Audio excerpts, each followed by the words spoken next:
Friends, kitchen queen ಚಾನೆಲ್ಗೆ ಸ್ವಾಗತ. ಇವತ್ತು ನಾನು ನಿಮಗೆ ಇಡ್ಲಿ ಸಾಂಬಾರ್ ಹೇಗೆ ಮಾಡೋದು ಅಂತ ಹೇಳಿಕೊಡ್ತಾ ಇದ್ದೀನಿ. ಮೊದಲಿಗೆ ಕುಕ್ಕರ್ಗೆ ಒಂದು ಉದ್ದಗೆ ಕಟ್ ಮಾಡಿರುವ ಈರುಳ್ಳಿಯನ್ನು ಹಾಕಿಕೊಳ್ಳಬೇಕು.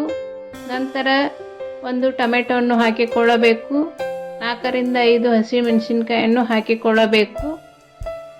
ಇದಕ್ಕೆ 1 ಕಪ್ ತೊಗರಿಬೇಳೆಯನ್ನು ಹಾಕಿಕೊಳ್ಳಬೇಕು. 1.5 ಕಪ್ ತೊಗರಿಬೇಳೆಯನ್ನು ಹಾಕಿಕೊಳ್ಳಬೇಕು.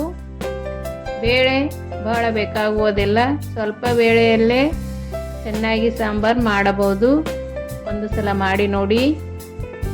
ಇದಕ್ಕೆ ನೀರು ಹಾಕಿ ಸ್ವಲ್ಪ ಹಳದಿ ಪೌಡ್ರನ್ನು ಹಾಕಿ 3 ರಿಂದ 4 ವಿಷಲ್ ಕುಕ್ಕರ್ ಮಾಡಿಕೊಳ್ಳಬೇಕು. ಸಾಂಬಾರಿಗೆ ಮಸಾಲೆಯನ್ನು ಮಾಡಿಕೊಳ್ಳೋಣ.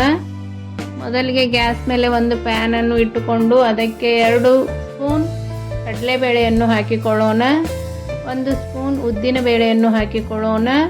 1 ಸ್ಪೂನ್ ಹವೇಜನ್ನು ಹಾಕಿಕೊಳ್ಳೋಣ. ಧನಿಯಾ ಅಂತಿರಲ್ಲ ಅದು. ಇದಕ್ಕೆ ಸ್ವಲ್ಪ ಜೀರಿಗೆಯನ್ನು ಹಾಕಿಕೊಳ್ಳೋಣ. ಅರ್ಧ ಸ್ಪೂನ್ ಜೀರಿಗೆ ಆದರೆ ಸಾಕು. ಈ ಸಾಂಬಾರು ಒಂದು ಸಲ ಮಾಡಿ ನೋಡಿರಿ, ತುಂಬ ಚೆನ್ನಾಗಿರುತ್ತದೆ ಮತ್ತು ಬೇಗನೆನೂ ಆಗುತ್ತದೆ. ಇದಕ್ಕೆ ಒಂದು ಅರ್ಧ ಸ್ಪೂನ್ ಅಷ್ಟು ಆಯಿಲನ್ನು ಹಾಕಿಕೊಂಡಿದ್ದೇನೆ. ಇದನ್ನು ಚೆನ್ನಾಗಿ ಫ್ರೈ ಮಾಡಿಕೊಳ್ಳಬೇಕು. ನಾನು ಮಾಡುವ ಸಾಂಬಾರು 7-8 ಜನಕ್ಕೆ ಸಾಕಾಗುತ್ತದೆ. ಈಗ 5 ರಿಂದ 6 ಬ್ಯಾಡಗಿ ಮೆಣಸಿನಕಾಯಿಯನ್ನು ಹಾಕಿಕೊಂಡಿದ್ದೇನೆ. ಒಂದು ಸ್ವಲ್ಪ ಹುಣಸೆ ಹಣ್ಣನ್ನು ಹಾಕಿಕೊಳ್ಳುತ್ತೇನೆ. ಸ್ವಲ್ಪ ಕರಿಬೇವನ್ನು ಹಾಕಿಕೊಳ್ಳೋಣ. ಈಗ ಸಣ್ಣಗೆ ಕಟ್ ಮಾಡಿಕೊಂಡಿರುವ ಕೊಬ್ಬರಿಯನ್ನು ಹಾಕಿಕೊಂಡಿದ್ದೇನೆ. ಈಗ ಸ್ವಲ್ಪ ಹಿಂಗನ್ನು ಹಾಕಿಕೊಂಡು ಚೆನ್ನಾಗಿ ಫ್ರೈ ಮಾಡಿಕೊಳ್ಳೋಣ.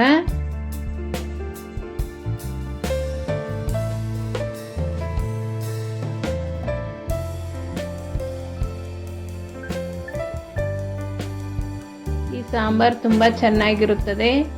ಇಡ್ಲಿ ಜೊತೆ ತುಂಬ ಚೆನ್ನಾಗಿ ಹೊಂದುತ್ತದೆ. ಒಂದು ಸಲ ಮಾಡಿ ನೋಡಿರಿ.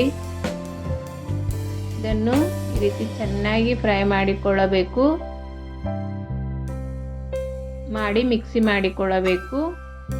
ಈಗ ಬೇಳೆ ಮತ್ತು ಟೊಮೆಟೊ ಚೆನ್ನಾಗಿ ಬಾಯ್ಲ್ ಆಗಿದೆ. ಇದನ್ನು ಈ ರೀತಿ ಕಡೆದುಕೊಳ್ಳೋಣ. ಈಗ ಸಾಂಬಾರ್ ಒಗ್ಗರಣೆ ಮಾಡೋಣ. ಅದೇ ಕುಕ್ಕರಿಗೆ 5 ರಿಂದ 6 ಸ್ಪೂನ್ ಆಯಿಲ್ ಹಾಕಿಕೊಂಡಿದ್ದೇನೆ. 1 ಸ್ಪೂನ್ ಅಷ್ಟು ಸಾಸಿವೆಯನ್ನು ಹಾಕಿಕೊಳ್ಳಬೇಕು.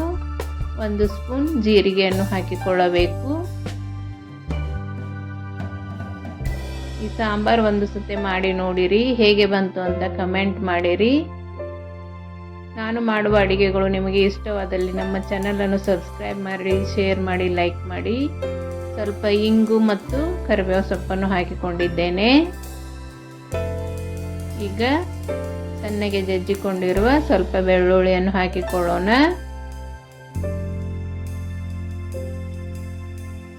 ಇದು ಸ್ವಲ್ಪ ಫ್ರೈ ಆಗಬೇಕು.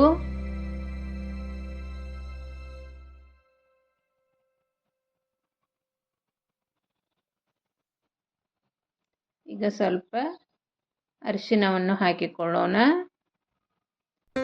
ಈಗ ನಿಮಗೆ ಎಷ್ಟು ಖಾರ ಬೇಕು ಅಷ್ಟು ಚಿಲ್ಲಿ ಪೌಡ್ರನ್ನು ಹಾಕಿಕೊಳ್ಳೋಣ. ನಾನು ಇಲ್ಲಿ ಮಸಾಲೆ ಖಾರನ್ನು ಹಾಕಿಕೊಳ್ತಾ ಇದ್ದೀನಿ. ನಮ್ಮ ಸೈಡ್ ಮಸಾಲೆ ಖಾರ ಮಾಡಿಕೊಳ್ಳುತ್ತೇವೆ. ಈಗ ಬಾಯ್ಲ್ ಮಾಡಿಕೊಂಡಿರುವ ಬೇಳೆಯನ್ನು ಹಾಕಿಕೊಳ್ಳೋಣ. ನಿಮಗೆ ಎಷ್ಟು ತಿಕ್ಕಬೇಕು ಅಷ್ಟು ನೋಡಿಕೊಂಡು ನೀರನ್ನು ಹಾಕಿಕೊಳ್ಳಬೇಕು.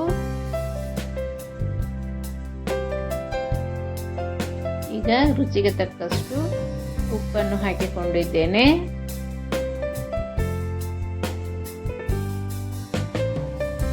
ಈಗ ಮಿಕ್ಸಿ ಮಾಡಿಕೊಂಡಿರುವ ಮಸಾಲೆಯನ್ನು ಇದಕ್ಕೆ ಹಾಕಿಕೊಳ್ಳೋಣ. ಸಣ್ಣ 1.5 ಕಪ್ನಷ್ಟು ಬೇಳೆಯಲ್ಲೇ ಇಷ್ಟು ಚೆನ್ನಾಗಿ ಸಾಂಬಾರು ಮಾಡಬಹುದು. ಒಂದು ಸಲ ಟ್ರೈ ಮಾಡಿರಿ.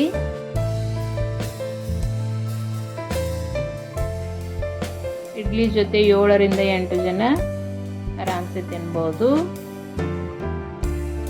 ಇದನ್ನು 8ರಿಂದ 10 ನಿಮಿಷ ಚೆನ್ನಾಗಿ ಬಾಯ್ಲ್ ಮಾಡಿಕೊಳ್ಳಬೇಕು.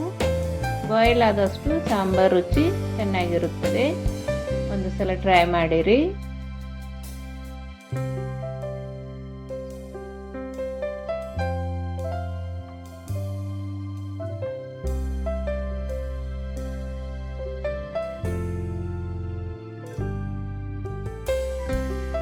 ನಾನು ಇಷ್ಟು ತಿಕ್ ಮಾಡಿಕೊಂಡಿದ್ದೇನೆ. ನಿಮಗೆ ನೀರು ಎಷ್ಟು ಬೇಕೋ ಅಷ್ಟು ನೋಡಿಕೊಂಡು ಹಾಕಬಹುದು. ಈಗ ಸಾಂಬಾರ್ ರೆಡಿ ಆಯಿತು.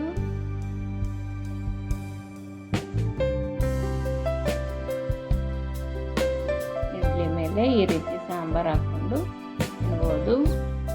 ಈಗ ಇಡ್ಲಿಗಿಂತಲೂ ಜಾಸ್ತಿ ಸಾಂಬಾರೇ ನಮ್ಮ ಮನೆಯಲ್ಲಿ ಎಲ್ಲರೂ ತಿನ್ನುತ್ತಾರೆ. ನೀವು ಒಂದ್ಸಲ ಟ್ರೈ ಮಾಡಿರಿ.